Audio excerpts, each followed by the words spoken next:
Une bonne nutrition est le gage d'un équilibre psychique, psychologique et physique. Ceci est valable pour l'homme en général et pour les bébés en particulier, c'est-à-dire les enfants de 0 à 5 ans. Les acteurs de la société civile, notamment la PACIB et la SNIB, font un plaidoyer en faveur de la nutrition au Bénin. À cet effet, un atelier de 2 jours dont le thème est « Des budgets plus sensibles à l'alimentation et la nutrition » s'est ouvert ce jeudi 5 décembre 2019 à Cotonou. Selon le docteur Peggy Tonien, le chargé de programme de la PACIB et coordonnatrice du projet Sain Bénin, le dire et l'acte ne s'accordent pas souvent. Le projet Sain Bénin, qui se définit comme s'engager et investir plus dans la nutrition, a eu à faire des travaux par rapport aux allocations et nous sommes rendus compte que nous sommes tous conscients de l'importance et nous accordons tous la priorité à la nutrition dans les documents, mais dans les faits, au moment où il faut faire les allocations, cette priorité n'est pas toujours respectée. Quant au directeur adjoint de cabinet du ministre de l'Agriculture, Abdoulaye Toko, le Bénin éprouve encore des difficultés.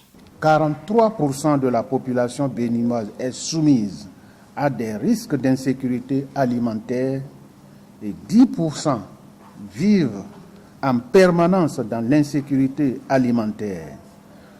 32% des enfants de 0 à 5 ans souffrent de malnutrition chronique, dont 11% sont sous sa forme sévère. Au regard de certaines actions de l'exécutif, la secrétaire générale de l'ASNIB, Calista Dalmeda, pense que la volonté politique est au rendez-vous. Mais elle préconise d'agir directement sur les 20% de la population qui sont sous-alimentés. Nous avons noté par rapport aux études réalisées récemment avec le projet suisse que 20% de la population du Bénin est dans une précarité qui ne dit pas son nom, une misère inhumaine.